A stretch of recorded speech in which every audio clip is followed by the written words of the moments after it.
So the good liars are always bringing a smile to my face. I find these guys hilarious. They've been going to Trump rallies recently and talking to the people who go there. Now, look, I'll tell you guys up front. Yes, I am on team. You do not generalize about all Republicans. I think that's really sloppy thinking. It's lazy. It's stupid. It's counterproductive in terms of trying to get people to agree with you and basically convert people to your ideology, or at least an ideology less odious than the one that they currently have. But when it comes to the people who are still massively pro-Trump at this late date, knowing all the things we know about how he governed for 4 years like the biggest establishment shill you've ever seen. He was president for 4 years. The guy is George W. Bush. He is that. He continued our wars. He did endless tax cuts for the rich, where 83% of the benefits of his tax bill went to the top 1% over the long run. This is no working class hero. There was net outsourcing under his administration. He destroyed the Consumer Financial Protection Bureau, which gave $12 billion back to defrauded Americans. He stood up for the predatory payday loan industry. Why? Because they gave him a bribe. They gave him $1 million, and then he turned around and served them. So this is a guy who is an establishment cuck. That's what he is. That's what he is. And so you have that whole record of his time in office. We know it. We've seen it, right? We saw everything he did. And then you also have everything he's done since leaving office, which has become more and more authoritarian, more and more insane. On a daily basis now, he's calling to be reinstated as president, or at the very least to redo the 2020 election, which is psycho. There's no mechanism by which you can do that. So if at this late date you are still suckling at Trump's teat, my sympathy is run out. Like, I'm going to make fun of you because you are in a cult, whether or not you realize it. So here we have a great example from one of the good liars here. I think it's Jason Selvig. So he's at this Trump rally talking to this Trump supporter. And just look, I mean, this is just proof that these people, they do not care about logic. They care about the narrative. They care about their feelings. So look at this back and forth. This is really something. Do you think Hillary Clinton should have been charged for treason? Oh, definitely. Yeah. But the Clinton clan will... I will say this. Charging Hillary with treason is extreme. What I would have actually charged her with is the mishandling of the classified documents, because I don't know if you guys remember this, but when Comey did his final press conference on the Hillary Clinton investigation, in that press conference, he listed the number of Hillary emails that had classified information in them, totally unsecured. He even listed there were a number of emails that had classified information in them that they know were breached. So now I don't think any of Hillary's information was the top secret of the top secret, like some of Trump's information is. So there is a difference in terms of degree, in terms of how sensitive the stuff is, right?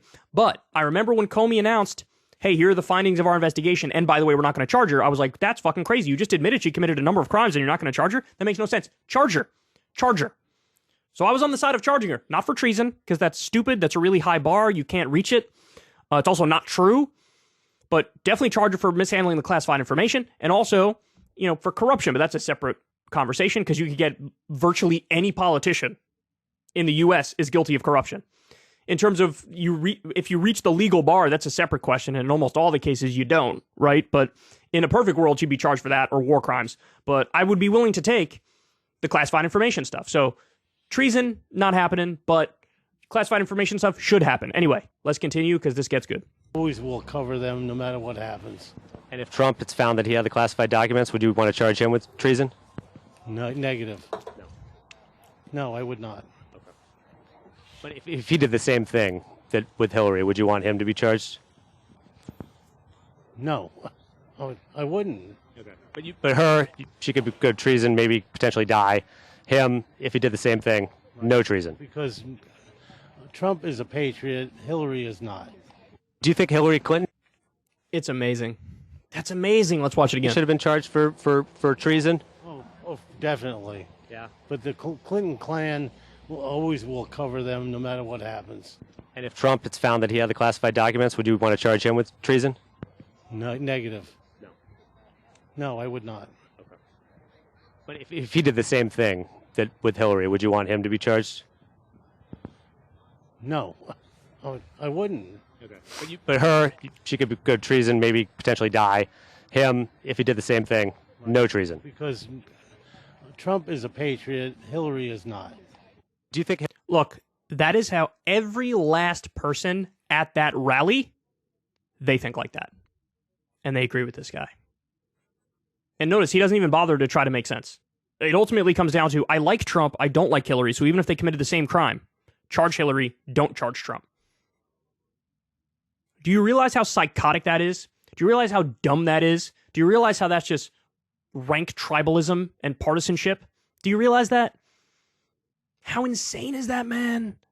Their brains are poisoned. They're poisoned. Now, look, again, so let's compare the crimes, because Hillary came out and again said on Twitter, like, oh, it's still talking about my emails. This is crazy. I was found to have no, classified information or whatever. That's bullshit. That's bullshit. Again, go back. We covered it at the time. James Comey did a speech laying out everything they found in the investigation, laying out what I thought were a number of crimes based on not just having the classified information, but it was actually breached. Some of it was breached. He had the specific number of the emails, and it was substantial, right?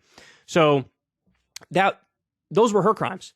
So I would definitely charge her for that. Now, Trump's crimes are kind of analogous, but if anything, just a little worse, because again, he has top secret information, which is above any categorization that Hillary had in her emails. So it's kind of comparable, but Trump's is a little worse. But I would have charged Hillary. I definitely would charge Trump. And these guys, even if you present it to them as, let's say it's the exact same crime, like, yeah, charge Hillary, don't charge Trump.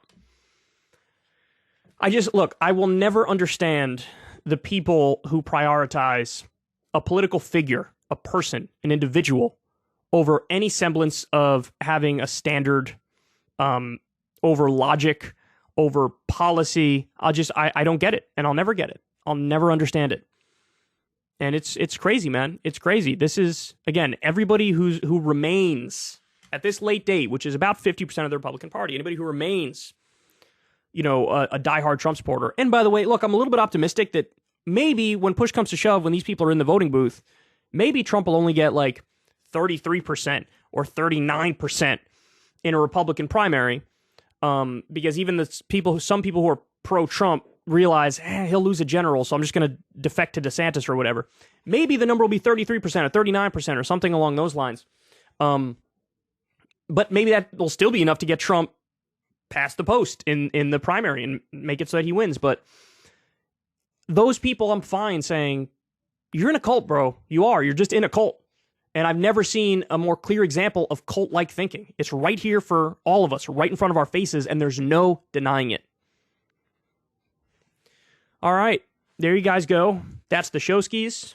I'm still getting high as balls off of Red Bull. I'm trying to be like Don Jr., except not with Coke, with Red Bull. So he's definitely got a better high going because he's zooted. But, I'm trying to touch it. I'm trying to get like 15% of the way to how Don Jr. is feeling, and Red Bull is getting me there. But anyway, I love you guys very much. Shameless plug time, so I hope you're sitting right there. I hope you're still listening. The show is now available on the podcast apps. So you can go listen on Spotify or Google Podcasts or whatever. Every day that we have a show, you get the full show over on the podcast apps. So some people like to listen to the entire show like that in one fell swoop. But for people who like, seeing me and watching the YouTube videos, you could still check it out on YouTube if you like. So that's the new thing. That's the thing I'm kind of excited about. I hope all you guys are, checking it out whenever you get the opportunity. Because, I actually liked it too. I went back. I like to listen sometimes for mistakes and to see my arguments and whatnot. And I liked listening on, I was listening on Spotify, and I thought that was pretty cool. I was like, oh, this is nice. I like this.